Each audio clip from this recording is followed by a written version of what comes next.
മലബാറിന്റെ യുവ സുഹൃത്തുക്കൾക്ക് എങ്ങനെയാണ് പ്രേമിക്കേണ്ടതെന്ന് നൗഷാദ് വാഖവി പറഞ്ഞു തരേണ്ട കാര്യമില്ല. ഫേസ്ബുക്ക് ഉണ്ട്, നെറ്റ് ഉണ്ട്. ഒരു സഹോദരൻ പറയാണ്, ഉസ്താദേ നിങ്ങൾ ദുആരക്കണം ഒരു കല്യാണം മുടങ്ങാൻ. ഞാൻ പറഞ്ഞു, ഏത് കല്യാണോ? നസ്രിയായും ഫഹദ് ഫാസിലും ഒന്ന് മുടങ്ങി കിട്ടിയെന്നെങ്കിൽ സമാധാന. മനോരമ പത്രത്തിന്റെ ഫ്രണ്ടിൽ വന്നപ്പോഴുണ്ടല്ലോ മൂക്കത്ത് വിരൽ വെച്ചുപോയി ഞാൻ അവരുടെ വിവാഹ നിശ്ചയം. സംഭവം ആലോചിച്ച് നോക്കി. എന്തുകൊണ്ടാ സിനിമാ നടിയുടെ വിവാഹ നിശ്ചയം മനോരമ പത്രത്തിന്റെ ഫ്രണ്ടിൽ വന്നു? ആ പത്രത്തിന്റെ പ്രവർത്തകർ ഇത് കേട്ടിട്ട് എനിക്കെതിരെ എന്തെങ്കിലും ചെയ്യാനോ പറയാനോ ഉദ്ദേശിച്ചാൽ എന്റെ ഈ രോമത്തിന്റെ വില പോലും ഞാൻ അതിന് കൊടുക്കുന്നില്ല. പറയേണ്ടത് പറഞ്ഞില്ലെങ്കിൽ പിന്നെ എന്താ ഈ ജനസാഗരത്തിന് മുന്നിൽ പ്രസംഗിക്കാൻ വേണ്ടി എഴുന്നേറ്റ് കാര്യം? നിങ്ങളൊരു മയ്യത്തിനെ കാണുന്ന പോലെ ഞാൻ അങ്ങ് നിന്നാ പോരെ? അത് പോരാ, ഇതിനുപയോഗപ്പെടുത്തണം. നിങ്ങളുടെ വീട്ടിൽ നിങ്ങൾ നിവർത്തി വെക്കുന്ന പ്രഭാത പത്രത്തിന്റെ ഫ്രണ്ട് പേജിൽ ഫഹദ് ഫാസിലിന്റെയും നസ്രിയയുടെയും ഫോട്ടോ, കല്യാണ നിശ്ചയത്തിന്റെ ഫോട്ടോ വന്നത് എന്തുകൊണ്ടാണെന്നറിയോ? നിങ്ങൾക്കതിന്റെ ഗൗരവമുള്ള ചിന്ത പോയില്ലായിരിക്കാം, പക്ഷെ എനിക്ക് പോയി. ഇന്നുവരെ കല്യാണ സിനിമാ നടികളുടെ കഥ നിങ്ങളൊന്ന് വായിച്ചു നോക്കുക. സന്തോഷത്തോടെ ജീവിക്കുന്ന കുടുംബം വളരെ ചെറുതാണ് പ്രിയപ്പെട്ട ഉമ്മ. ഏത് സിനിമാ നടിയാണെങ്കിലും ഏത് സിനിമാ നടനാണെങ്കിലും സന്തോഷത്തോടെ കുടുംബജീവനം നയിച്ചുകൊണ്ടിരിക്കുന്നത് കുറവാ. ഈ പ്രിയപ്പെട്ട രണ്ട് മുസ്ലിം ആണിന്റെയും പെണ്ണിന്റെയും കല്യാണമാണ്. രണ്ടുപേരും അറിയപ്പെട്ട സിനിമാ നടീ നടന്മാരാണ്. ആ രണ്ടുപേരുടെ കല്യാണം ലോകത്തെ മുഴുവനും ഒന്ന് ഫേസ്ബുക്കിലൂടെ, നെറ്റിലൂടെ, പത്രത്തിലൂടെ അറിയിച്ചിട്ട് ആ കല്യാണം അങ്ങ് മുടങ്ങിയോ, ആ കുടുംബത്തിൽ എന്തെങ്കിലും ഒരു പ്രശ്നം വന്നോ, അതാദ്യം ബാധിക്കുന്നത് മുസ്ലിം സമുദായത്തെയാണ്.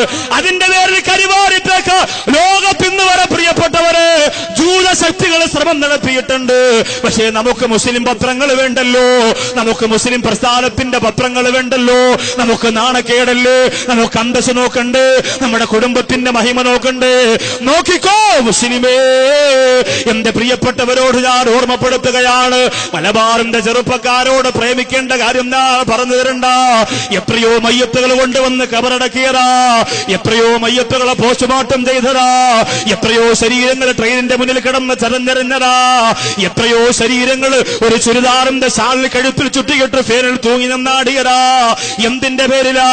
പ്ലസ് 1 പഠിച്ചപ്പോ, പ്ലസ് 2 പഠിച്ചപ്പോ എല്ലാവരെക്കാളും ഇഷ്ടപ്പെടുന്ന കാമുകനുണ്ടായി, കാമുകയുണ്ടായി, ബോയ് ഫ്രണ്ട് ഉണ്ടായി, ഗേൾ ഫ്രണ്ട് ഉണ്ടായി.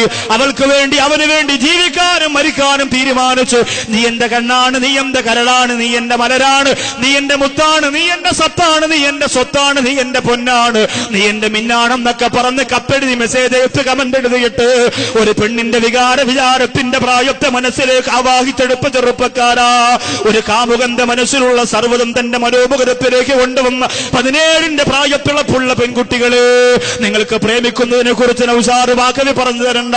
4 വയസ്സായവന്റെ കയ്യിരിക്കുന്ന റിമോട്ട് കൊണ്ട് 10 പ്രാവശ്യം നിൽക്കുമ്പോ കേരളം മുതൽ അമേരിക്ക വരെ നടക്കുന്ന സർവ്വകാര്യങ്ങളും വീട്ടിന്റെ കത്തിത്തിരിപ്പോന്ന പെട്ടിയുടെ മുമ്പിലൂടെ 4 വയസ്സുള്ള മക്കളുടെ തലച്ചോറിലേക്ക്, മസ്തിഷ്കത്തിലേക്ക് കുത്തിവെച്ചു കൊടുക്കുമ്പോ എന്റെ പ്രിയപ്പെട്ടവരെ പഠിപ്പിച്ചു തരണ്ടല്ലോ, എന്റെ സഹോദരങ്ങളെ പറഞ്ഞു തരണ്ടല്ലോ. എന്റെ പ്രിയപ്പെട്ടവരെ, ആ രീതിയിൽ നിങ്ങൾ അല്ലാഹനെ ഒന്ന് സ്നേഹിച്ചു നോക്കിയേ. നിങ്ങൾ സ്നേഹം പറഞ്ഞുകൊണ്ട് പുറകെ നടക്കണമെന്ന അല്ലാഹുവിനെ സ്നേഹിക്കുന്നവര് നിങ്ങൾക്ക് ഒന്നാമത് വേണ്ടതെന്തെന്നറിയോ? ഇവിടെ വന്നിരിക്കുന്ന ജനസാഗരത്തിനോട് പറഞ്ഞു തരട്ടെ, ഒന്നാ സ്നേഹം നിന്റെ പടച്ചവനോട് തുറന്നു പറയുക. എന്നിട്ട് അല്ലാഹുവേ നിന്റെ സ്നേഹം എനിക്ക് വേണമെന്ന് ആ പടച്ചവനോട് കൈനീട്ടിയിട്ട് ചോദിക്കുക. അല്ലാഹുമ്മ ഇന്നാ നസ്അലുക ഹുബ്ബക വഹുബ്ബ മൻ യുഹിബ്ബുക. ഈ ദുആ പഠിച്ചോ മലബാറുകാര്, ഈ ദുആ പഠിച്ചോ സഹോദരങ്ങള്. ജയ് ഹിന്ദ് ചാനലിലൂടെ അൽ ജവാബ് എന്ന പ്രോഗ്രാമിലൂടെ 100 കണക്കിന് ദുആ എഴുതിയെടുത്തിട്ട് പഠിക്കുന്ന തൂര് പരിസരത്തുള്ള മലബാറിന്റെ സഹോദരിമാരെ പഠിച്ചുകൊള്ളുക. അല്ലാഹുമ്മ ഇന്നാ നസ്അലുക ഹുബ്ബക. അല്ലാഹുവേ നിങ്ങൾ നിന്റെ സ്നേഹം ചോദിക്കുന്നു. അല്ലാ എനിക്ക് നിന്റെ സ്നേഹം താ അല്ലാ, എന്റെ മക്കൾക്ക് നിന്റെ സ്നേഹം താ അല്ലാ, എന്റെ ഭാര്യക്ക് നിന്റെ സ്നേഹം താ അല്ലാ, എന്റെ ഉമ്മാക്ക് നിന്റെ സ്നേഹം താ അല്ലാ, എന്റെ ഉപ്പാക്ക് നിന്റെ സ്നേഹം താ അല്ലാ. രാത്രി സമയത്ത് നിന്റെ മക്കൾ കിടന്നിറങ്ങുമ്പോ ആ മക്കളുടെ മുമ്പിൽ ഇരുന്നിട്ട് പടച്ചവനോട് നീ സ്നേഹം ചോദിക്കുക.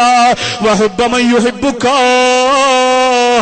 പടച്ചവനെ, നിന്റെ സ്നേഹം മാത്രമല്ല, നീ ആരെയൊക്കെയാണോ സ്നേഹിക്കുന്നത് അവരെ സ്നേഹവും ഞങ്ങൾക്ക് തരണയല്ലോ. നിന്നെ ഇഷ്ടപ്പെടുന്നവരുടെ സ്നേഹം തരണയല്ലോ.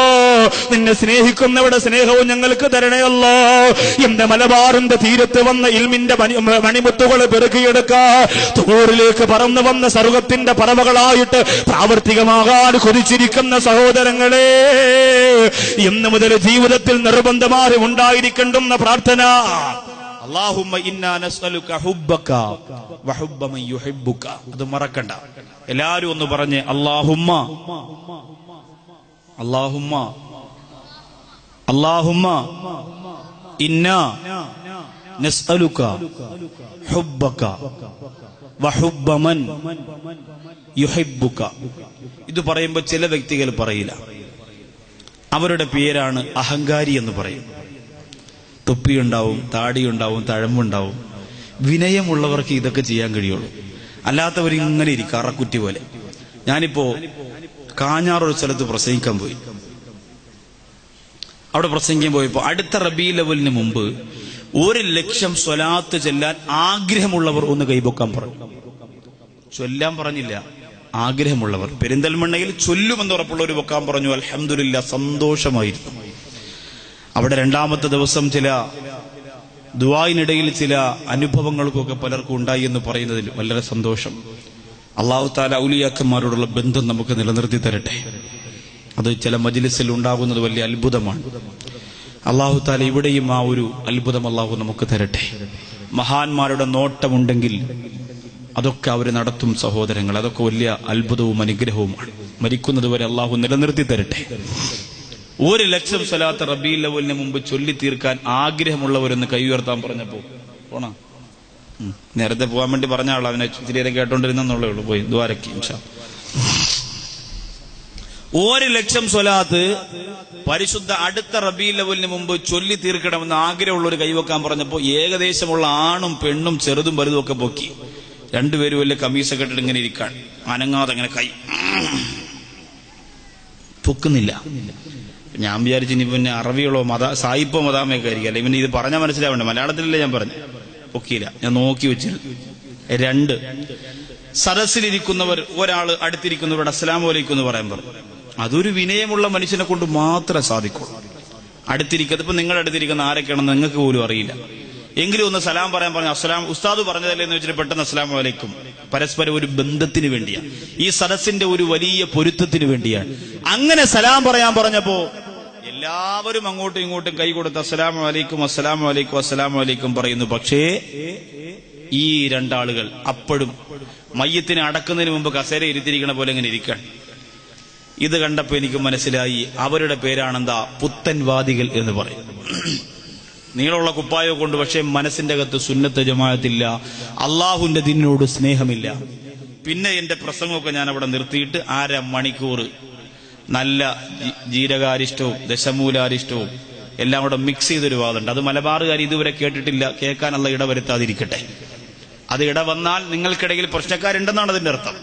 ഇതുവരെ അങ്ങനെ വാദം പറയാൻ തിരുവനന്തപുരത്തൊക്കെ ശരിക്കും പറഞ്ഞിട്ടുണ്ട്. അത് പറഞ്ഞതിന്റെ പേരിൽ പല പള്ളിക്കാർക്കും എന്നോട് വെറുപ്പാണ്.